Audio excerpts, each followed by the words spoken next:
बिस्मिल्लाहिर्रहमानिर्रहीम, अस्सलाम वालेकुम। सियासी लोग न्यूज़ के साथ मैं हूं आपका मेज़बान उमर हुसैन चौधरी।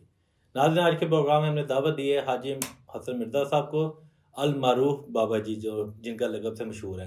उनके साथ तशरीफ़ रखते हैं मदर बल्लास साहब, जो सीनियर सहाफ़ी हैं, और उनके साथ मैंने दावत दी है चौधरी गुलाम हुसैन साहब को, जो ARV न्यूज़ के सीनियर एंकर पर्सन हैं। नाज़रीन, हम अपने प्रोग्राम में सबको वेलकम करते हैं और अपने प्रोग्राम का आगाज़ बाबा जी से करते हैं। जी बाबा जी साहब, हमें ये बताएं कि ये बड़ा मशहूर है कि इज़्ज़त और ज़िल्लत अल्लाह पाक के हाथ में है। तो आप क्या समझते हैं, जो ये हुक्मरान बन के बैठे हैं, इनकी इज्जत करनी चाहिए कि इनको क्या करें? किन की बात कर रहे बेटा? जो आज के जो हुक्मरान बन के बैठ गए हैं ईवानों में।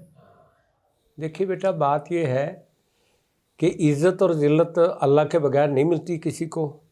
लेकिन जैसे पता है, मैं एक दफ़ा सिखों के डेरे में बैठा था मशरक़ी पंजाब में।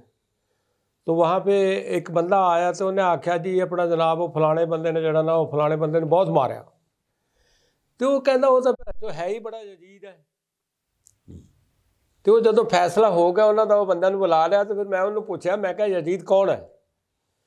उन्होंने कहा होएगा कोई डकैत वगैरह, नहीं कोई तारीख से कोई नाम है तो वैसे ही आम बंदे ਨੂੰ ਕਹਿੰਦੇ यजीद है। उन्हें कहा जी गल वे मैं तो इस तरह समझा जिवें सुल्ताना डाकू और सोहनी माईवाल हीर रांझा तो ऐसे तरह कोई ये भी होएगा। ये जालम सीगा, इस करके इन्हों असीं यजीद कहते। तो ऐसे तरीके नाल अल्लाह तबारक तआला इज्जत जो है ना वो किसी को अच्छी उसकी देता है और किसी को बुरी उसकी देता है। वो तो मजबूरन मनवा लेता है उसको, लेकिन वो इज्जत नहीं होती है। इज्जत वो होती है जो बंदे के दिलों में बस। बल्कि हाजी साहब, जी सर, उमर हुसैन साहब, आपकी इजाज़त से, हज़रत अली अलैहिस्सलाम का एक फरमान है कि बदकिस्मत है वो शख्स जिसकी इज्जत खौफ की वजह से की जाए। जी तुसी हाँ, तो इसी तरीके से बेटा जी, अब अगर इनकी कोई बंदा इज्जत कर रहा है उसको नहीं। इमरान खान साहब की बात करता हूँ कि इमरान खान साहब की जो मोहब्बत है और इज्जत है वो अवाम के दिलों के ऊपर हुकूमत करती है। ठीक है नहीं बात जी? और ये तो ऐसे करने के लिए तो देखो जी, बात ये कि आज से कोई 40 साल पहले ईसाई या अपना किसी और दूसरे जैसे जिनको चूड़े भी हम कहते थे, या उन लोगों की कोई इज्जत नहीं करता था। लेकिन उस वक्त शेखुपुरे में एक DC आया था और वो ईसाई था, और उसके साथ बैठ के बड़े बड़े चौधरी खाना खाया करते थे वहाँ।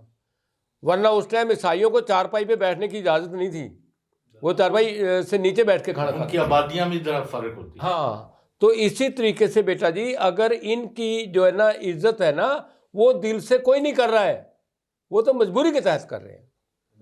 ठीक है नहीं? लेकिन मदर बल्लास साहब, आप हमें बताएं ना कि इस टाइम आसिफ अली जरदारी साहब सदर बन के बैठ गए हैं पाकिस्तान के, और ईवानों में जो लोग बैठे हुए हैं, और ये इस टाइम जो अवाम के दिल अजीज और जो हुक्मरान है, जो साबिक वज़ीर आज़म रह चुके हैं इमरान खान साहब, वो जेल में है। तो आप इस सूरत हाल को क्या समझते हैं कि ये उन पे आजमाइश है या ये अवाम पे आजमाइश है? चौधरी साहब, दो बातें हैं और एक बात मैं हाजी साहब से भी पूछूंगा। पहले तो जो आपका सवाल है वो ये है कि कौम ने, लोगों ने चोरों डकैतों को वोट के ज़रिए मुस्तरद किया। वोट उनके पास एक हथियार था। अब जब वोट को तस्लीम नहीं किया गया तो ज़ाहिर है उनके पास कोई और रास्ता आएगा, इनकलाब का रास्ता आएगा। बाकी जो आजमाइश आपने बात की, देखिए मुश्किल वक्तों के बारे में मैं फिर से हज़रत अली अलैहिस्सलाम का फरमान एक कोट कर रहा हूँ। वो किसी ने पूछा कि हमें कैसे पता चलेगा कि ये मुश्किल वक्त जो है ये अज़ाब है या आजमाइश है, तो हज़रत अली फरमाने लगे कि अगर मुश्किल वक्त आपको खुदा से दूर कर दे तो अज़ाब है, अगर खुदा के करीब कर दे तो आजमाइश है। इमरान खान आजमाइश से गुज़र रहा है, अल्लाह के करीब हो गया है। उसके चाहने वाले जुल्म व सितम सहने के बावजूद वो आजमाइश से गुज़र रहे हैं, अल्लाह के करीब हो गए हैं। आज भी बहुत सी गिरफ़्तारियाँ हुई हैं, लाहौर में, मुल्तान में, रावलपिंडी में बड़े डांग सोटे भी चले हैं और गिरफ़्तारियाँ हुई हैं। हाजी साहब से मैं ये पूछना चाहता हूँ कि हाजी साहब, ये जो जुल्म व सितम का सिलसिला है ये कब ख़त्म होगा? पिछले 1.5 साल में तो यहाँ इब्ने ज़ियाद की पॉलिसी चल रही है कि हर तरफ खौफ फैला दो, खौफ फैला दो। तो ये सिलसिला कब रुकेगा? ये किबला इंशाअल्लाह अजीज मदर बिलास साहब और चौई साहब को तो मैंने पहले भी अपना थोड़ी सी अर्ज़ की थी कि 15 अगस्त एक ऐसा टारगेट है कि जिसमें इंशाअल्लाह अजीज उस टाइम फिर कोई ना कोई चीज़ उल्ट पुलट हो जाएगी। 15 अगस्त उसे 2 दिन पहले भी हो सकता है, 2 दिन बाद भी हो सकता है, लेकिन टारगेट 15 अगस्त का है। दूसरी बात ये कि देखो जी, इनके साथ तो इनका तो हमें पता है। मेरे को अपना इनके एक अजीज़ मिले मियाँ साहब भी मेरे को बाई नेम जानते हैं बड़े अच्छे तरीके से, नवाज शरीफ साहब, लेकिन मैं लाइन पे लग के किसी को नहीं कभी मिला हूँ। अगर कोई बंदा मेरे को कहता है कि आप मेरे पास आए, मैं उसके गोडा नूं हथ ला के ਉਹਦੇ ਕੋਲ जाना है, और मैं उसको ये नहीं देखता हूँ कि ये बंदा कितना बड़ा और कितना छोटा, क्योंकि बंदा अपने किरदार से बड़ा होता है। ज़बरदस्त। ठीक है नहीं बात जी, बंदा किरदार से बड़ा होता है। और वही हज़रत अली अलैहिस्सलाम की जो बात आपने की है कि किरदार उसी का बड़ा होता है जिसको अल्लाह ने इज्जत देनी होती है। अच्छा हाजी साहब, जरा मियाँ फिर चौधरी गुलाम हुसैन साहब से पूछते हैं कि आपने जो टाइम फ्रेम बताया है अगस्त का, तो भी ये 4-5 महीने जो हैं ये अवाम के लिए और दर्दनाक अजाब होगा, गिरफ्तारियाँ होंगी, इसको आप क्या देख रहे हैं? नहीं, एक तो बात है, हाजी साहब जो है ना, हाजी हसन बेग साहब, मिर्ज़ा साहब ही, और एक मुअज़्ज़ज़ नाम है, अहम नाम है, और अपनी रूहानी शख्सियत और अपने इंसानियत की खिदमत की वजह से मशहूर है। पहले मैं आपके सवाल का जवाब देने से पहले उनसे पूछूंगा कि आया इमरान खान कब तक जेल से बाहर आ जाएंगे, और अवाम के जो मैंडेट पर, उनके जो वोटों पर जो डाका मार के ये जो आपने हुकूमत मसलत की है, इनसे कब तक जान छूट जाएगी? फिर मैं उमर साहब का खुद जवाब दूंगा, ये आप पहले। जी हाजी साहब जवाब। किबला मैंने तो आपको पहले भी बताया हुआ और आज भी बता रहा हूँ कि 15 अगस्त जो है ना मेन चीज़ है, क्योंकि जो चीज़ मेरे को अल्लाह तबारक तआला दिखाता है मैं वही बयान करता हूँ, अपने पास से मैं कोई चीज़ बयान नहीं करता हूँ। 24 फरवरी का मेरे को अल्लाह ने बताया था कि कोई अहम बात है, तो 24 फरवरी को सदर साहब ने इनकी समरी के ऊपर साइन नहीं किए थे सदारती इलेक्शन के लिए या कौमी असम्बली के इलेक्शन के लिए। तो 15 अगस्त उसके बाद मेरे को बताई गई है, और 15 अगस्त जो है ना बड़े ज़ोर के साथ बताई गई थी, तो इसका मतलब उसके अंदर हलचल और इमरान खान साहब का इक़्तिदार की जो है ना बात होगी इंशाल्लाह। और उसको असल में छोड़ने के लिए जो है ना डेट मेरे को वादे तौर पे नहीं बताई गई है, लेकिन यह है कि उसको छोड़ना इनकी मजबूरी बन जाएगी। ऐसे हालात बन जाएंगे कि जिमें कहते ना वो मरहूम सदर जाओलक दे बारे च ਜਿਹੜਾ ਨਾ अपना मैनू एक बंदे ने कहा जी सदर जाओलक ने ਜਿਹੜਾ ना अपना भुट्टो ਨੂੰ क्यों मारिया। मैं क्या सप ਜਿਹੜਾ ना सप ਦੇ ਮੂੰਹ 'ਚ ਆ ਗਈ ਕੋੜ ਕਿੱਲੀ, ਤੇ ਕੋੜ ਕਿੱਲੀ ਦਾ ਜ਼ਹਿਰ ਸੱਪ ਜਾਣਦਾ ਕਿ ਮੇਰੇ ਨਾਲੋਂ ਜ਼ਿਆਦਾ ਜ਼ਹਿਰ ਹੈ ਇਹਦਾ, ਤੇ ਜੇ ਤਾਂ ਉਹਨੂੰ ਕੋੜ ਕਿੱਲੀ ਨੂੰ ਖਾਂਦਾ ਤਾਂ ਸੱਪ ਮਰਦਾ ਹੈ, ਜੇ ਉਗਲ ਦਿੰਦਾ ਉਹਨੂੰ ਉਲਟਾ ਦਿੰਦਾ ਹੈ ਤਾਂ ਫਿਰ ਲੋਕੀ ਕਹਿੰਦੇ ਇਹ ਨਮਰਦਾ ਹੈ। ठीक है नहीं, यानी ये मर्दा वाली गल कोई नहीं है जी। और इंशाल्लाह 15 अगस्त तो पहला कोई ना कोई फैसला इदा हो जाएगा। हाजी साहब, ये बहुत से एस्ट्रोलॉजर को हम सुनते हैं, वो कहते हैं मई में इमरान खान वज़ीर आज़म बन रहा है, कोई कहता है मई में अप्रैल में रहा हो रहा है, तो उस पर भी थोड़ी सी रोशनी डाल। देखिए किबला, मेरा पामिस्ट्री से ताल्लुक़ नहीं है, और ना ही मेरे को उनके विकेट देखने का टाइम मिलता है। मैं सही बात हूँ, क्योंकि मैं समझता हूँ कि यहाँ तो खैर मेरे को आर्डर है मेरे दोस्तों का, तो मैं आया हूँ, वरना मैं तो समझता हूँ जितनी देर बात करनी इतनी देर मैं अल्लाह का जिक्र करता हूँ। मैं अगर उसके अलावा कोई काम करता हूँ तो मैं समझता हूँ मेरा उसमें बहुत सारा हरज है, मेरा कारोबार का, मेरी ज़िंदगी का हरज है, तो इसलिए मेरे को देखने का टाइम नहीं मिलता। मैं रात को 9 बजे वाली खबरों के अगर मेरे को 5 मिनट मिल जाते मैं देख लेता हूँ, वरना मैं नहीं देखता हूँ।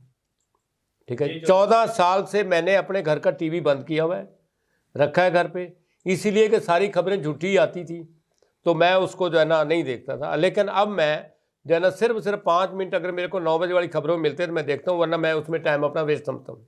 वो पर कौम सुनना चाहती है आपके मुंह से, तो मैं तो आपने बड़ी दफा कहा है, आपने कहा वज़ीर आज़म बनेगा इमरान खान, आपने कहा वो बाहर आ जाएगा, वो गिरफ्तार नहीं हो, अब आपसे सुनना चाहते हैं। अल्लाह करे कि आप यह कहें कि यहाँ से उठने से पहले ही खबरें आ जाए कि वो इमरान खान रिहा हो गए और वो लाहौर की तरफ रवाना हो गए, तो लोग सुनना चाहते हैं कोई टाइम फ्रेम आपके ज़हन में है? जौहरी साहब, टाइम फ्रेम तो नहीं मैं आपको कहता हूँ, लेकिन ये मैं आपको ज़रूर कहता हूँ, तो मैंने 2 दफ़ा देखा था कि इमरान खान दोबारा फिर वज़ीर आज़म बनेगा, और आपने बरमला कहा वो बनेगा। मैंने बरमला कहा हुआ, बहुत सारे लोगों के डिलॉग में कहा हुआ है। उसके बाद अभी जब इलेक्शन शुरू हुए थे, इन्होंने इलेक्शन तो नहीं, सिलेक्शन जब शुरू हुई थी, तो उस टाइम मेरे को बहुत सारे लोगों ने कहा जी अपना बिलावल जो है ना वज़ीर आज़म बन देगा। मैंने कहा बिलावल वज़ीर आज़म बनेगा, ज़रूर बनेगा, ज़रूर बनेगा, लेकिन इमरान खान के बाद बनेगा। लोग मेरे पास बड़े दावे से आके कहते थे। रही बात जरदारी की, देखो जरदारी के साथ कोई मेरा ऐसा करीबी ताल्लुक़ तो नहीं है, लेकिन मैं उसकी जहानत और उसकी जो सियासत है उसकी मैं कदर ज़रूर करता हूँ, चाहे वैसे वो मेरे मुखालिफ ही क्यों ना हो। ठीक है नहीं बात जी, क्योंकि वो जोड़ तोड़ का बादशाह ज़रूर है। लोग कहते एक जरदारी 100 पे भारी, मतलब 100 ते भारी नहीं, ए जेड़े 300 बंदा इन्हां दे भारी हो। कब्जा ग्रुप वाला जेड़ा 300 बंदा है, इन्हां दे वो भारी है। मेरा मतलब है बसात एहतराम, ये जो चोरी के डाके से करोड़ों लोगों के हकूक पर डाका डाल के आपने मसलत किए हैं, ये सोने के भी बन के आ जाएं, ये तत्ते जो पंजाबी जी कहते तत्ते तवे से भी बैठ जाए, तो मैं इनके हक में बात करने को तैयार नहीं हूँ। एक दूसरा, उमर साहब जो आप मुसलसल मुझे पूछ रहे हैं, एक तो ये है कि ये लोग जो है ना खैर रखे कोई नहीं, जो चोरी डाके से आएंगे उनसे आप क्या तवक्को करते हैं कि वो आवाम की फलाह के लिए, उनकी बेहतरी के लिए, आवाम को, पाकिस्तान के लोगों को महंगाई से, बेरोज़गारी से, जुल्म ज़्यादती से, बदअमनी से और नाइंसाफ़ी से निजात दिलवाएंगे? भूल जाए, ये जुल्म ज़्यादतियाँ करेंगे और इसके नतीजे में ये तो 15 अगस्त कह रहे हैं, मैंने कहा हो सकता है ये 15 अप्रैल भी ना इनकी ज़िंदगी में आए और ये लोग अपनी सियासी मौत मरने जा रहे हैं। बल्कि पाकिस्तान के लोगों ने इनको सियासी तौर पर मार दिया है 8 फरवरी को। कोई माने या ना माने, तो मैं 3 बातें कह रहा हूँ। एक, इमरान खान, हाजी साहब से मैं एग्री करता हूँ, मगर बलाल साहब से भी और आपसे भी, कि इमरान खान को जेल में रखना इनके बस का रोक नहीं। पूरी कौम और पूरी दुनिया इस वक्त जो इमरान खान का मौक़िफ़ है उसको दुरुस्त समझती। नंबर 2, इनके पास चूंकि मैंडेट नहीं है, आज नहीं तो कल फॉर्म 45 के मुताबिक रिजल्ट डिक्लेयर करने पड़ेंगे और उसके मुताबिक हुकूमतें बनानी पड़ेंगी। और नंबर 3, इनके पास डेडलाइन है अमेरिका में सदारती इंतखाबात जो फर्स्ट वीक ऑफ नवंबर 2024 को होने, उससे पहले पहले अपनी जान छुड़ा लें, नहीं तो इनको बहुत बुरे अंजाम का सामना करने के लिए तैयार रहना चाहिए। बिल्कुल, मतलब बल्डाव साहब आप इस चीज़ का जवाब दें। हाजी साहब भी हम ये पूछते हैं कि हम ये समझ रहे हैं कि इमरान खान साहब इस टाइम इनोसेंट हैं और पूरी अवाम उनके साथ खड़ी है, लेकिन उस खड़े होने का क्या फ़ायदा है कि जब इस टाइम 24-25 करोड़ की जो आबादी है उसको जो है चंद लोगों ने यरगमाल बना के और वहाँ पे जुल्म सितम का पहाड़ तोड़े हुए हैं, इसको क्या समझते हैं कि मेरी अवाम कहाँ खड़ी है? चौधरी उमर हुसैन साहब, गुजारिश ये है कि जुल्म को बर्दाश्त करना, ये मैं समझता हूँ कि ख़ुद जुल्म के मुतरादिफ है। जुल्म के ख़िलाफ़ खड़ा होना चाहिए। कतील शफाई ने कहा है कि दुनिया में कतील उससा मुनाफिक नहीं कोई जो जुल्म तो सहता है बगावत नहीं करता।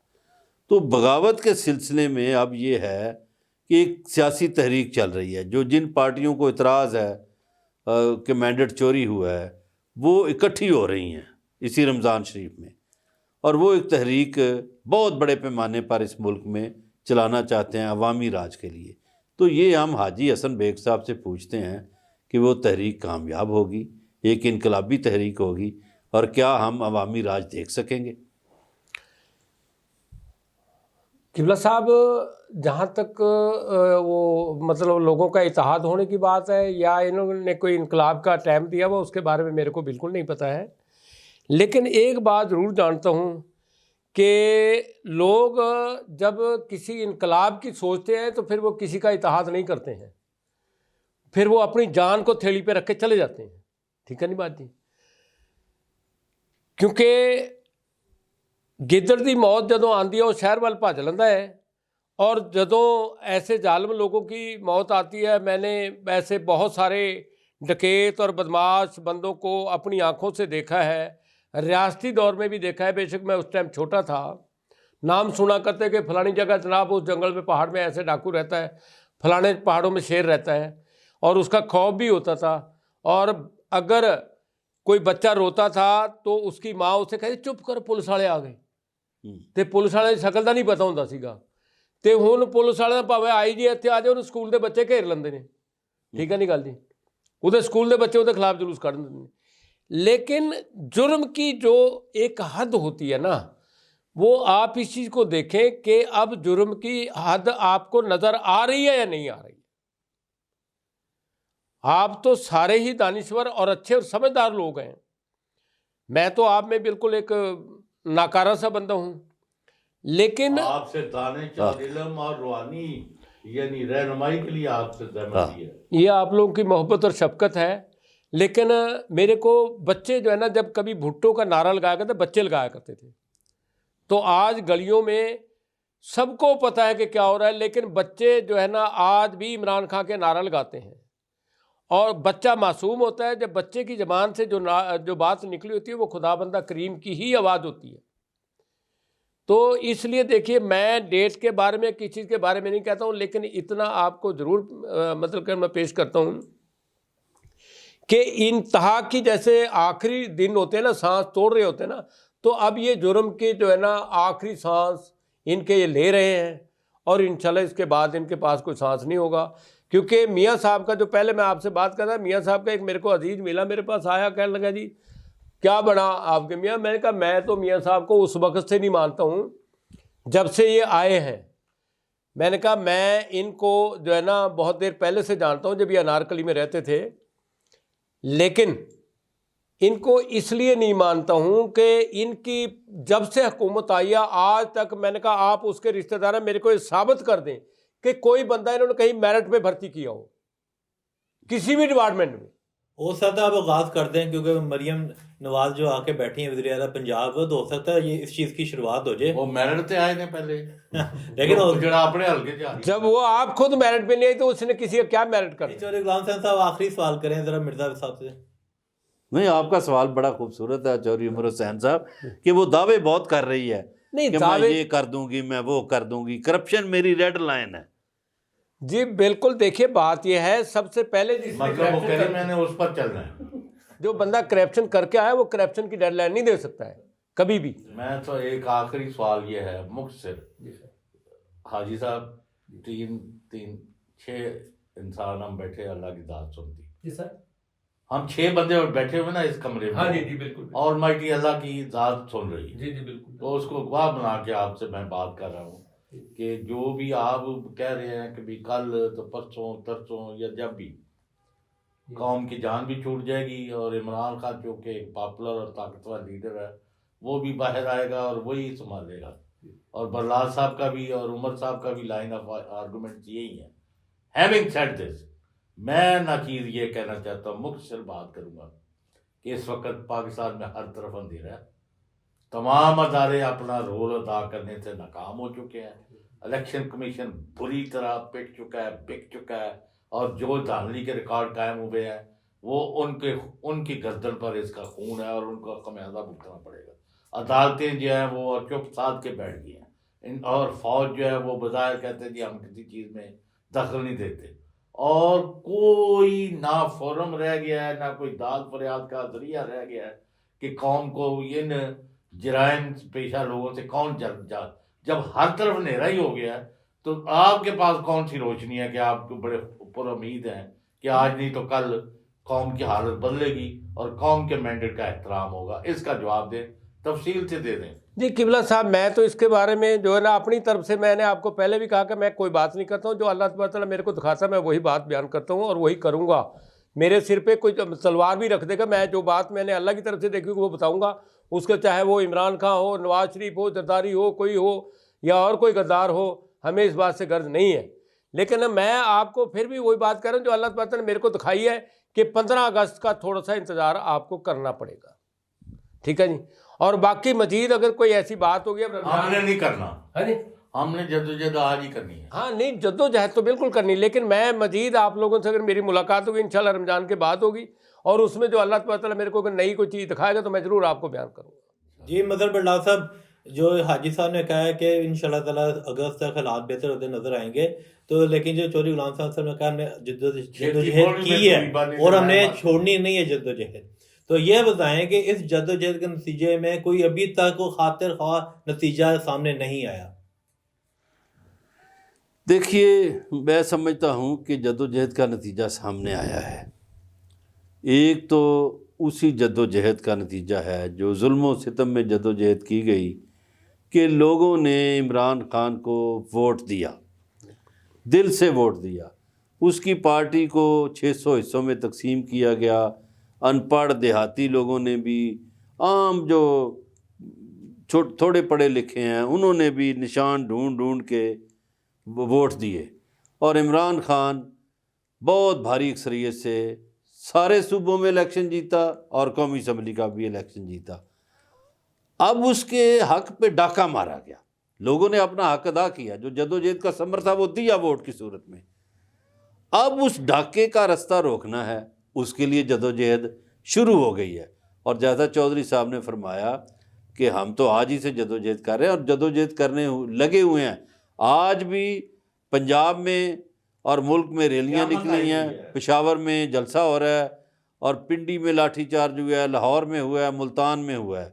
और अब देखें, लतीफ़ खोसा गिरफ़्तार हो गए हैं, सलमान अकरम राजा गिरफ़्तार हैं, हाफ़िज़ फ़रहत अब्बास से लड़ाई हुई है, मुल्तान में जावेद हाशमी के दामाद और पोते को गिरफ़्तार कर लिया गया है। इसी तरह पिंडी में भी बड़ा डांग सोटा चला है, लाहौर में भी। और अगर असी बाहर निकलते साढ़े ना भी यही ठीक है। तो ये भी जद्दोजहद का एक मरहला है।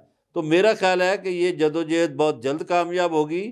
15 अगस्त तो मैं समझता हूँ दूर की बात है, चाहे हाजी साहब ने डेडलाइन एक दी है, मुझे तो ये 2-3 महीनों में मंजर बदलता हुआ नजर आ रहा है। चलें, जो मदर बल्ला साहब आपका, चौधरी गुलाम साहब का और स्पेशल अल मारूफ बाबा जी हाजी हसन मिर्जा बेग साहब, आपका बहुत बहुत शुक्रिया प्रोग्राम में आने का। नाज़रीन, आज के प्रोग्राम से हमें इजाज़त दीजिए, फिर आपसे मुलाकात होगी। अल्लाह हाफिज़।